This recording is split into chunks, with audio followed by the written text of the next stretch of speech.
Here we are, bath time. I apologize for the lighting. I hope you are able to see well enough. Okay, so remember the last video where I showed you how to use the grooming leash on your doggy. You don't want to just put it around their neck because it can choke them, it can put pressure on their trachea, and it can actually crush it. So we're going to put it through his neck, through it, and then one of his front legs.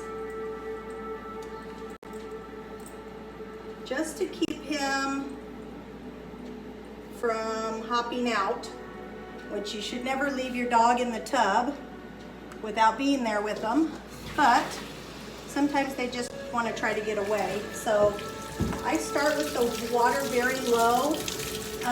This dog, like I said before, doesn't particularly love grooming, so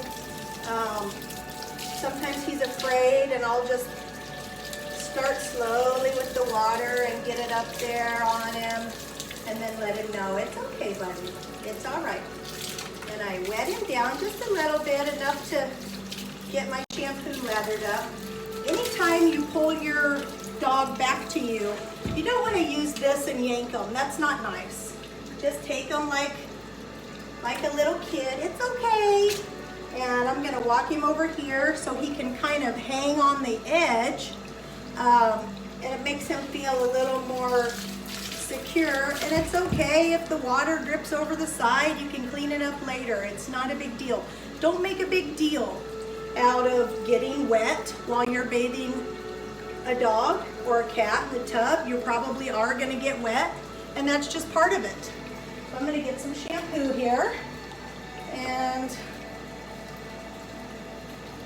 rub some all over the body. This is a tear-free shampoo. I have actually put it in my own eyes, so I know that it doesn't burn. And I'm going to get his little eye boogers soaked up, and then they slide right off. You don't have to pick dry eye boogers off of a dog. It hurts. It hurts them. Don't do anything that is hurting them. Soak him up real good. Get his tail soaked up real good. And then I'm going to just ask him nicely to get back into the tub for me. Okay, I'm going to put a little water over the top here to get some of those suds going. And then down to, don't forget the armpits. They get very stinky, and the feet. And if you can, without getting bit, take your fingers and put them inside the paw pads, because especially in the summertime and the spring, but all the time, they'll get stickers, rocks, thorns, all kinds of stuff stuck up in there. So you want to kind of release it a little bit with your finger if you can. And scrub it a couple more times. Some dogs I shampoo twice if they're real greasy or dirty. Doesn't seem like the water is clear, but you can see this the water coming off of him. It's not very dirty. He's not a very dirty dog at all. Some dogs are, some aren't. I'm gonna get his ears really good. And I do wash the inside of the flap, but being careful not to get a bunch of soap or water down inside his ears. He does get ear infections easy, so with any dog, you should just be careful not to get a bunch of water down in their ears. So when you're rinsing, you want to hold onto their ear flap and hold it down against their face, or press it down against their face while you rinse. You don't ever want to spray directly at the dog's face. They'll get water up their nose and choke. Some doggies will breathe in the water and then start to do a little reverse sneeze where it seems like they're kind of choking. And if that happens, you can pinch their nose or gently rub their throat. I found that pinching the nose is the best. and it helps them clear that water that they've gotten up in there. But still be careful not to get it, you know, you don't want to take your sprayer and spray right at their face. You wouldn't want that done to you, so don't do it to them. Once again, holding the ear flap down while you rinse. And you can see he's fine with it. It's just about trust and understanding with the animal. And then I'm going to ask him to come over here again, where I will rinse this side a little bit so you can see it. And there he goes. Good boy, Boo-Boo. That's a good boy.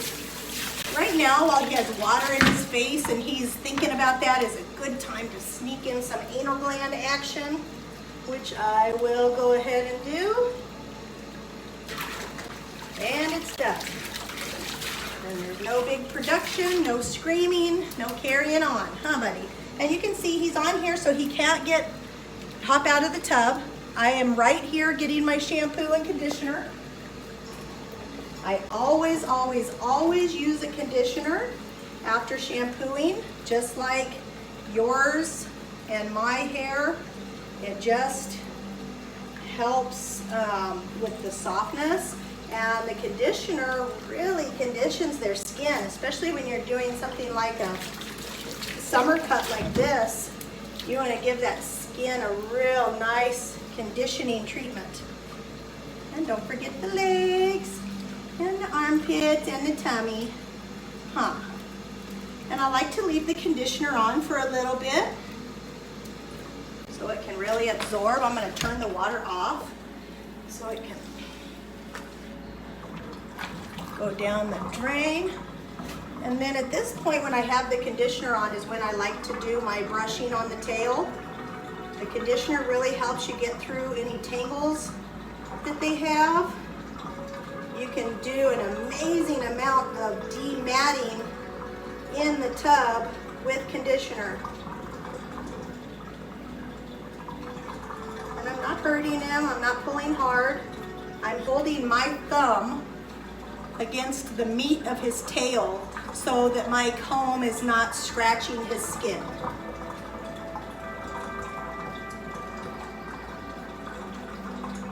So all I'm combing is hair and not skin. You see that? How I'm holding my thumb on the meat of his tail and combing this way, and then I'll turn it to the other side and comb the other way to get any tangles out that I need to get out. I know that the lighting isn't very good right here, and it's probably hard for you to see what I'm doing. I apologize. Hopefully it'll come through in the video okay. I'm going to take this time to brush out any hair. And see, he's got some tangles up here. So depending on if I can get through them right now with this comb, which I think I can, without him getting upset. I'm also going to do the ears. Here, come over here so we can show them what we're doing. Okay? Just little combs, a little bit. If you find a tangle, hold it with your fingers to get through it. Don't stretch the dog's skin. Okay? Getting through it nice and easy. Being careful not to scratch his skin. This comb has rounded teeth, so it doesn't hurt. You can see it's rounded, and it's made for pets. I love combs. I use combs almost for everything, dogs and cats. Cats especially. Combs are wonderful for cats. It just gets out that undercoat so well, and some kitty cats don't like being brushed. The brush really can set them off. This particular guy's got one little tangle right here that I can't quite get. So what I'm going to do, instead of keep yanking on it, which I feel bad about, I'm going to take my thinning shears And I'm just going to pull up that piece. Be careful where the skin is. And then thin it right out of there, okay?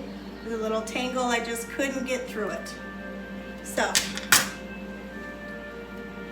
and remember before I told you that at this point I'm going to get all those little lip hairs that I couldn't get with the clippers on the table, and also the hair in front of his eyes. So once I get all this combed out, I'm gonna get my small scissors.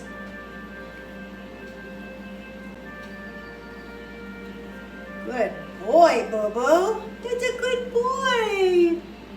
Good boy. Good. Okay. There are those hairs right there in front of his eyes that I want to get. I'm going to use my little scissors that I keep by the tub. I'm just gently holding his face and snip, okay? I'm going to pull out his little lip hairs and very carefully snip them away. Very carefully. If you see the dog start to lick, pull your scissors away. Too many dogs are getting their tongues cut by groomers who aren't paying attention. You have to, when you're a pet groomer, you have to wear many hats. You have to be a doctor and a nurse. You have to be an investigator. You have to be a magician. And you have to be able to see with one eye what you're doing and constantly watch the doggy's body language with your other eye.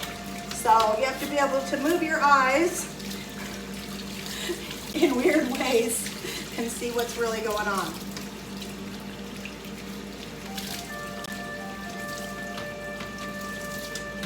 So, in my opinion, the most important thing about a bath is the rinsing. If you don't rinse the dog completely, very, very well, then you are going to have a itchy dog go home. Dog or cat. So, for the last rinse, you want to have a little bit of a pressure, and you can see how it's still sudsing up a little bit where I'm rinsing. It looked like I was already done rinsing, but that's not the case. And I'm going to hold his front two arms on my arm to get his legs and his tummy. Remember, don't ever spray them directly in the face. I'm going under his neck and his tummy. Okay. Very good, buddy. Oh, it's okay, buddy. And then I'm going to cover his eyes. And do his ears with the flap, holding it down. Okay? All right, buddy. Just like that. And I try to keep my hand to cover his nose so water can't go in it. Especially if your doggy is hopping around trying to get away from you, you may accidentally squirt them in the nose with the water. So at this time is when I like to do the ear cleaning. I take a regular cotton ball and tear it apart. This is my very favorite. I love this ear cleaner. I also love Lily and Ruff lavender and coconut ear cleaner, but for some reason I haven't been able to get it lately, so I will be using this one. As I told you before, this little guy doesn't like his ears cleaned at home, and I just do it, and I just don't even think about it. The cotton ball's on my finger. I wipe the inside of the ear flap with it, and then a little bit down into the ear till it's squishing around. I check it. If there's anything on it, then I go back in for more. If not, which his are super clean, I want to do one more rinse so that any residue from the ear cleaner that may have gotten on his face won't irritate him. So just right where the ears lay, just going to do a little bit more water. Just so sometimes certain things will irritate a dog and you just didn't even realize it was going to happen. So that's everything about the bath. And I'm going to take this off now and get him dried up. Being careful not to let any pressure on their throat, okay? How I like to dry the doggy is I put my chest up to where they are so they can't leave. Put the towel around them. Take this time to wipe in front of their eyes. See? Very well in front of their eyes. I take my thumbs on the towel and wipe their teeth, which is not always a big favorite. And then from there, we do a little burrito wrap. And now we're ready for some nail trimming.